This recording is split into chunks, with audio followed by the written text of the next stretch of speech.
Left. Face. Jefferson and Liberty. Drums. Roll off.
Be seated if you have seats. If you don't have seats under the tent, be grateful it's not raining. Ladies and gentlemen, the Lewis and Clark Fife and Drum Corps.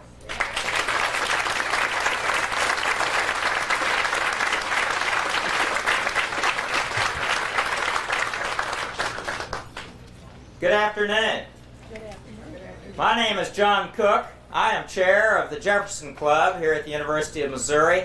And it is my honor and privilege this afternoon to welcome you to the unveiling of a sculpture that is breathtaking. It is magnificent. It is going to be a wonderful addition to the University Quadrangle, and I just think you're all going to love it. Thomas Jefferson, as you know, is the president who conceived the concept that a public education available to all Americans is that single thing that can bind us together as a nation and provide us the sort of educated citizenry which is the only citizenry that can sustain democratic self-government.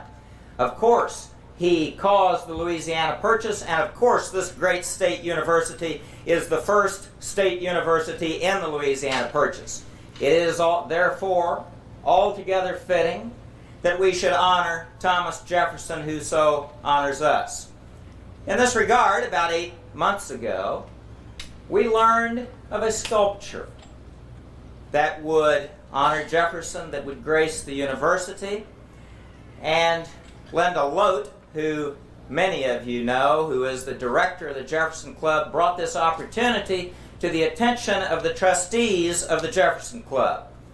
We decided collectively that the current and former trustees of the Jefferson Club should come together to purchase this sculpture for the university, particularly because this weekend represents the 30th anniversary of the founding of the Jefferson Club here at the university. Well, once we made this decision, we then had to decide where the sculpture would be displayed. It was suggested that in the rotunda of Jesse Hall would be an appropriate place. It would be indoors, out of the elements, or under the portico at Jesse Hall would also be an appropriate place. But we consulted with, among other people, Marilyn Tatlow, who in addition to being a trustee of the Jefferson Club is also on the Missouri Council of Arts, and she and many others came to the conclusion that this being a bronze statue, it should be displayed outdoors and it should be displayed next to the Jefferson Monument, the funeral monument, which of course has been here for many years. That was taken to the University Capitol Review Committee, and it was decided to display it here. At this time, I would like to ask Karina Gilpin, who is a senior here at Mizzou and who is the vice president of the MU Student Foundation for the 2000-2001 academic year. I'd like to ask Karina Gilpin to come forward for a reading. Karina?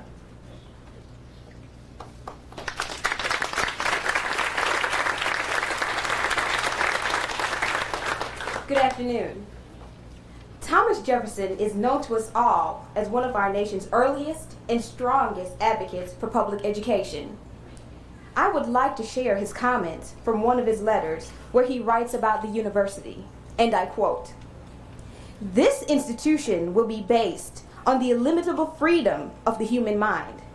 For here we are not afraid to follow truth, wherever it may lead, nor to tolerate any error, so long as reason is left free to combat it. Certainly, as students, staff, and faculty at a research institution, we at the University of Missouri-Columbia strive to seek academic truths, embrace freedom of expression, and engage in creative problem solving. Mr. Jefferson also knew that education is the key to a strong nation. It was as crucial in his time as it is today. And I quote, "Educate and inform the whole mass of the people. They are the only sure reliance for the preservation of our liberty." It is most appropriate that the sculpture to be unveiled today depicts Mr. Jefferson drafting the Declaration of Independence, a document that has withstood the test of time along with our great country and our great university. Thank you.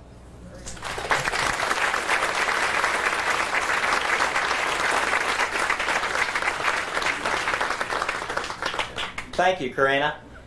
This sculpture was created by a wonderful artist who is a native of Nebraska. He graduated from Hastings College and then earned a Master of Fine Arts from the University of Illinois.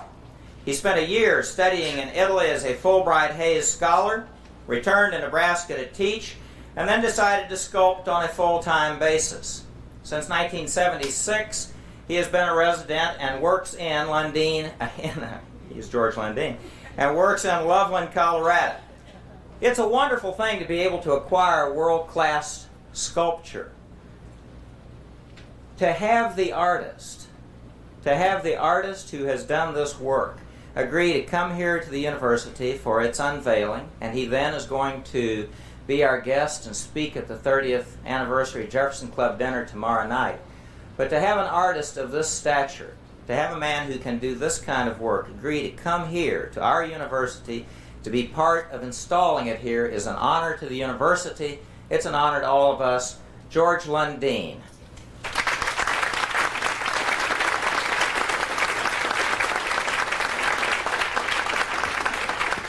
Thank you, John.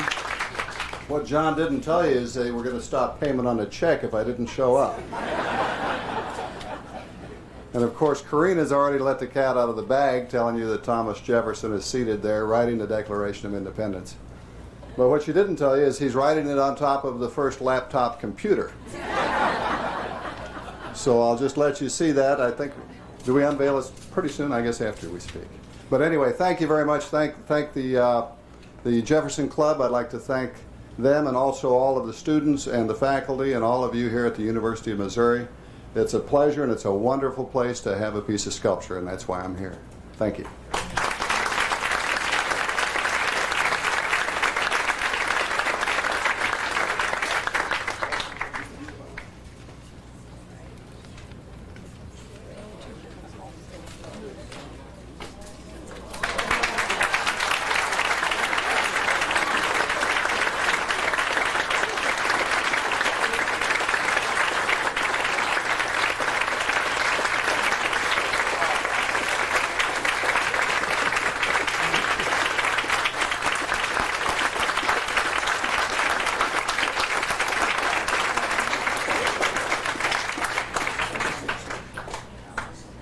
Thank you very, very much. On behalf of the entire MU family, both here on campus and indeed around the world, I express our deepest appreciation to the current and former Jefferson Club trustees who have presented us with this wonderful gift, and to the artist. The Thomas Jefferson sculpture, it's truly magnificent. With your help, those of you in the Jefferson Club, so many otherwise impossible, truly impossible and wonderful things are made possible for this campus and this university. Thank all of you for your most generous continuing support of MU. On this historic occasion, it's very timely to announce MU's planning efforts for the Lewis and Clark Bicentennial Commemoration. As the first public university west of the Mississippi and the first in the Louisiana Purchase territory, we want to tap the incredible wealth of faculty and student interest and research on this campus that directly relates to the Lewis and Clark expedition and its impact on our state and indeed the nation. I've appointed a campus-wide committee that also includes a representative of the Jefferson Club trustees, the Missouri Departments of Conservation and Natural Resources, the State Historical Society, and the Boone County Historical Society to provide direction, ideas, and coordination for the 200-year celebration.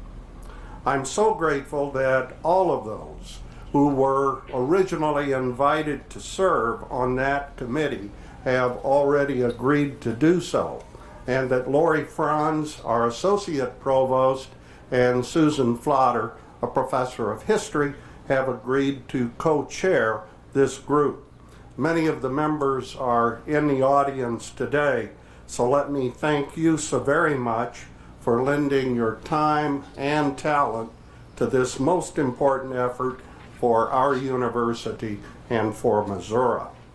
Now, it's my great pleasure and pride to introduce one exciting activity already underway as part of our bicentennial commemoration. It is an opera commissioned by MU Show Me Opera Program entitled Core of Discovery, which, as I'm sure you know, is the title that, or the name given to the Lewis and Clark expedition. This opera will premiere in its entirety in 2004 and is already receiving bookings from across the country. Eric Dillner, a member of our music faculty and director of the Show Me Opera, is the producer. Michael Ching, artistic director of Opera Memphis, is the composer, and singer-songwriter Hugh Moffett is the librettist. Please welcome Philip Hawthorne and Trent Rash, along with Kent Conrad, a graduate student in the School of Music. Philip is a senior from Kansas City, majoring in chemistry. Trent is a sophomore from Shelbina, majoring in music education. They're going to give us a sneak preview on a part of the opera entitled Write It Down. Philip will sing the role of William Clark. Trent portrays Meriwether Lewis.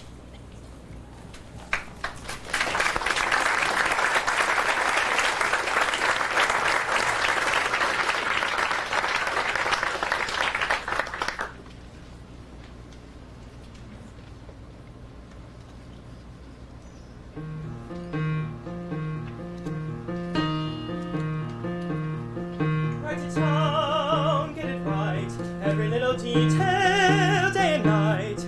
Take some notes, don't delay, all the world is waiting for what you say. Write it down as you go, if you skip a day you'll never know what was lost, what was missed, so write it down. Every turn of the river, every picture of the sky, every man, every woman, all are worthy to describe.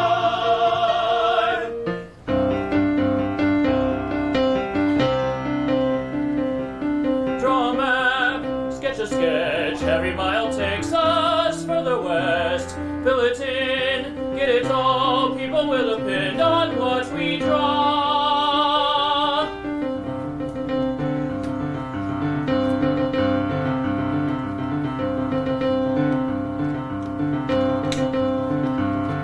Be precise, check the facts, do not guess the distance, be exact. Keep along, check your notes, write it down. Every bird, every flower, every prairie, every shore will be written in these journals, so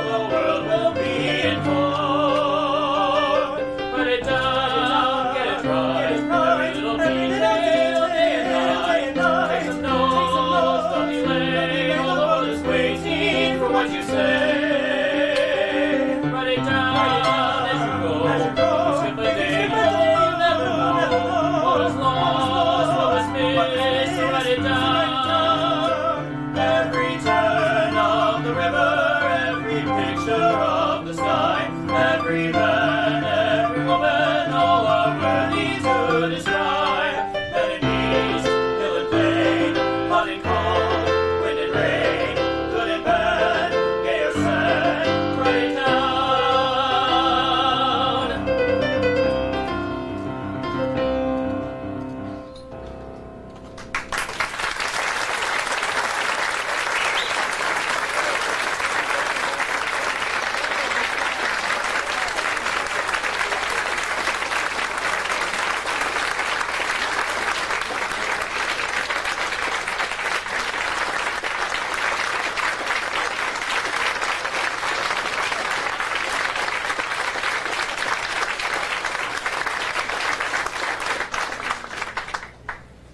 Kent, Philip, Trent, thank you very much. That was magnificent.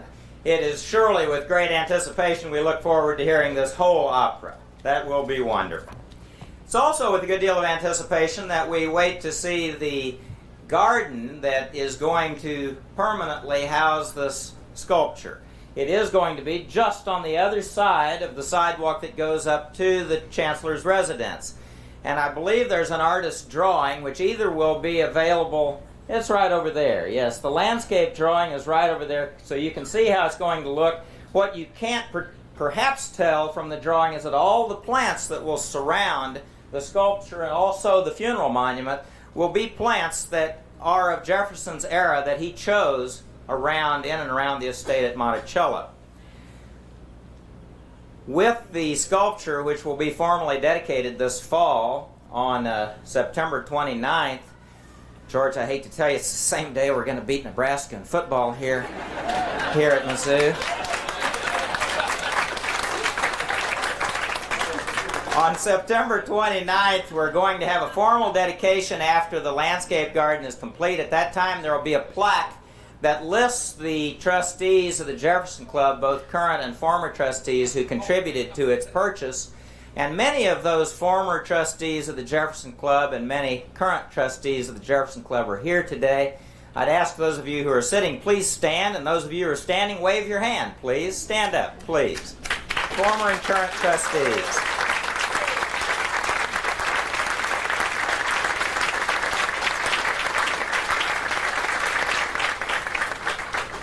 As we conclude, I invite you to do two things. One, come up and take a close look at this sculpture. And two, stay around for some Mizzou Gold ice cream that we're going to have as soon as we conclude. The recessional will be by the Lewis and Clark Fife and Drum Corps. This is a volunteer group of students from the St. Charles area. They traveled up here at their own expense. They have added a terrific historic element to this, and we thank them. The Lewis and Clark Fife and Drum Corps.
Take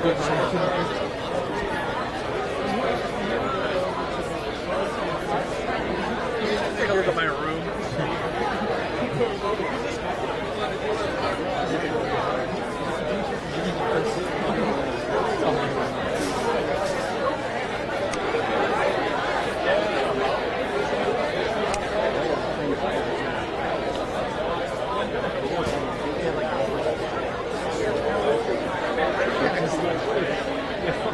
My own.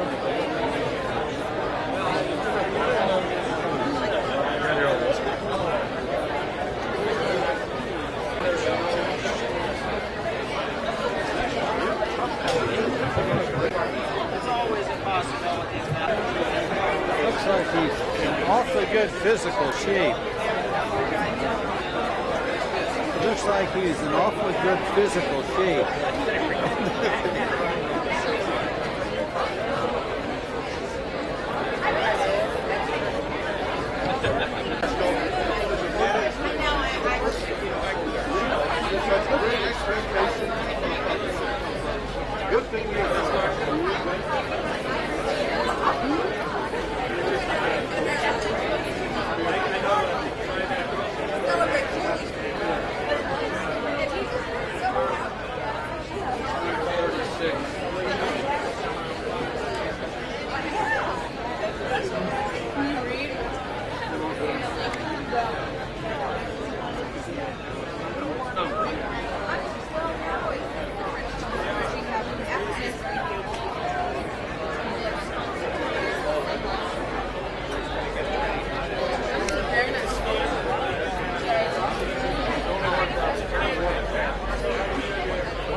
She's one of our trustees.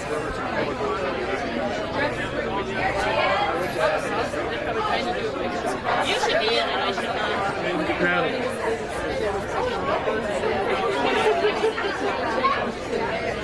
If you ever get a say something, she would reach out. In her kitchen. Yeah, we have a bedroom. Oh, it's great. Isn't it? It's great. Sit with your creation, creator and creation.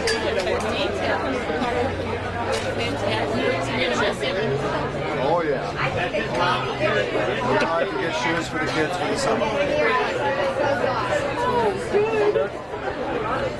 Sir? Gotcha.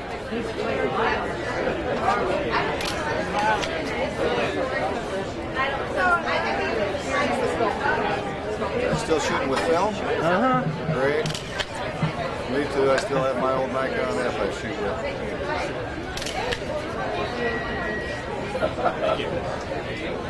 Is that enough?